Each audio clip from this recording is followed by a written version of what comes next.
Assalamualaikum warahmatullahi wabarakatuh.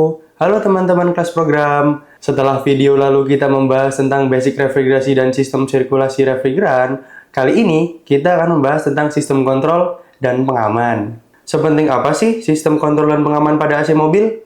Sistem ini dibuat bertujuan untuk menjaga keamanan dan kenyamanan bagi pengendara mobil itu sendiri. Selain untuk mengontrol kinerja dari sebuah komponen, perlu pula untuk mengamankan kinerja dari komponen agar tidak mengalami kecelakaan maupun kerugian lainnya. Dalam sistem kontrol dan pengaman, terdapat beberapa komponen utama di dalamnya. Yuk kita bahas sama-sama. Komponen pertama adalah resistor blower.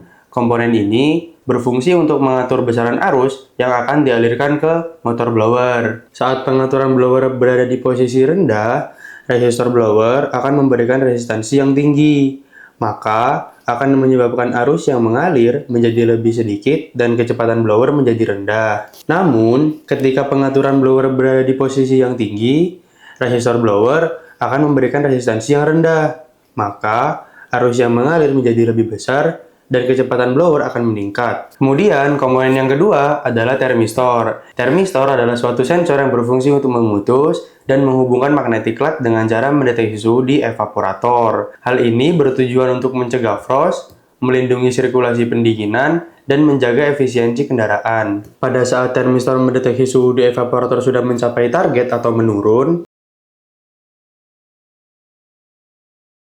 maka termistor akan memberikan sinyal kepada ECU AC untuk menghentikan magnetic cut sehingga menghentikan sirkulasi refrigeran. Kemudian, ketika termistor mendeteksi suhu di evaporator dan terlihat mengalami kenaikan,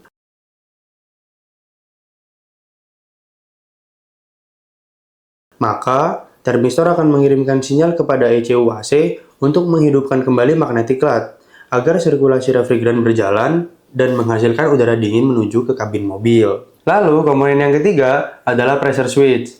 Pressure switch ini bisa juga disebut dengan switch pengaman, yang berarti mendeteksi tekanan tidak normal dan juga mematikan kompresor. Pressure switch akan menonaktifkan kompresor dengan cara mengirimkan sinyal pada ECU AC saat tekanan refrigeran berada di bawah 28 PSI dan di atas 440 PSI pada sisi tekanan tinggi. Kemudian, akan menghidupkan kompresor kembali saat tekanan refrigeran ada di antara 28 sampai 440 PSI. Dengan demikian, hal ini terjadi ketika tekanan tidak normal atau terlalu tinggi, yang nantinya akan menyebabkan kerusakan pada sistem AC tersebut. Ketika kompresor bekerja saat kekurangan refrigeran karena sirkulasi bocor dan lainnya, oli kompresor akan berkurang juga, sehingga mengakibatkan kerusakan pada kompresor. Lalu, komponen yang keempat adalah PRV atau Pressure Relief Valve. Komponen ini merupakan sistem pengaman terakhir saat pressure switch tidak bekerja atau tidak mengamankan, yang nantinya akan membuka dan membuang refrigeran saat tekanan naik melampaui tekanan tertentu. Tekanan tinggi yang tidak normal akan menekan pegas sampai katup terbuka dan refrigeran keluar. Lalu, saat tekanan turun di bawah tekanan pegas,